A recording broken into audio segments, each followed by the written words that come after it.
Hello friends, আমি টুম্পা। তোমরা যে প্রান্ত থেকে দেখছো তোমরা খুবই ভালো আছো, আমিও ভালো আছি। তো আজকে দেখো একটা ইউনিক একটা রেসিপি নিয়ে চলে এসেছি। এই সামনেই তিজ চলে এসছে। তো আমি বিহারের এটা মানে অনেক ভালো একটা বড় পুজো আছে, পুজো হয়। তো এই তিজের এই যে আনারসাটা, এটা তিজে লাগেই, এটা বলতে গেলে এটা ছাড়া হয় না। তো এটাই দেখো তোমরা বাড়িতে কি করে বানিয়ে নেবে সেটাই তোমাদের সাথে আজকে একটু শেয়ার করব। আনারসা, এটা চালগুড়িটা দেখেছো আমি হাফ কিলো চালগুড়ির মধ্যে আর 250 গ্রাম চিনি নিয়ে আর এক গ্লাসের মতন জল নিয়ে চিনিটাকে প্রথমে গলিয়ে নিয়েছি। গলিয়ে নিয়ে পরে হাফ কিলো আমি আতপ চালের গুঁড়ো কড়াইয়ের মধ্যে দিয়ে পরে চিনির সাথে শুধু একটুখানি মাখিয়ে পরে তারপরে চট করে নামিয়ে নিয়েছি। সেদ্ধ করব না, চিনিটার সাথে আমি চট করে শুধু ওটার সাথে মাখানো হয়ে গেলে তারপরে আমি দেখো 6-7 ঘন্টা আমি তারপরে এটা রেস্টে রেখে দিয়েছিলাম। 6-7 ঘন্টা রেস্টে রেখে দিলে এটা ভালো হয়।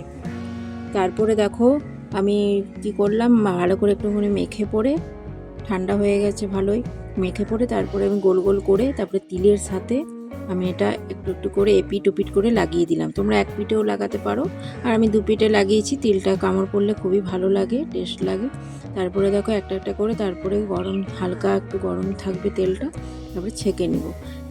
কিন্তু এটা যখন মাখবে সামান্য তোমাদেরকে আমি একটু খাবার সোডা 2 চিমটি মতন দিয়েছি, সেটা দেখানো হয়নি, তো সেটা তোমরা দিয়ে দিও। সোডাটা দিলে একটু ক্রাঞ্চি হয় আর খাস্তা হয়।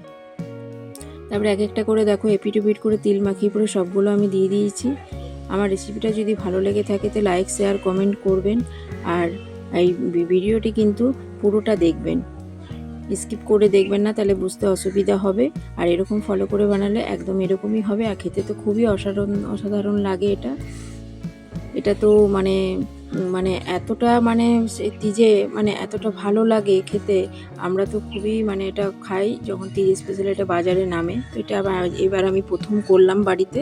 তো তোমরাও করবে এরকম, তো এরকমই একদম হবে, একদম বাড়িতে বানালে মন ভরে খাওয়া যায়। আর এত সুন্দর দেখো দেখতে লাগছে, খাস্তা একদম কাঞ্চি, আর তিলগুলো দেখো কত সুন্দর লাগছে। ভিডিওটি যদি ভালো লেগে থাকে তো লাইক শেয়ার কমেন্ট করবেন, আর নমস্কার বন্ধুরা।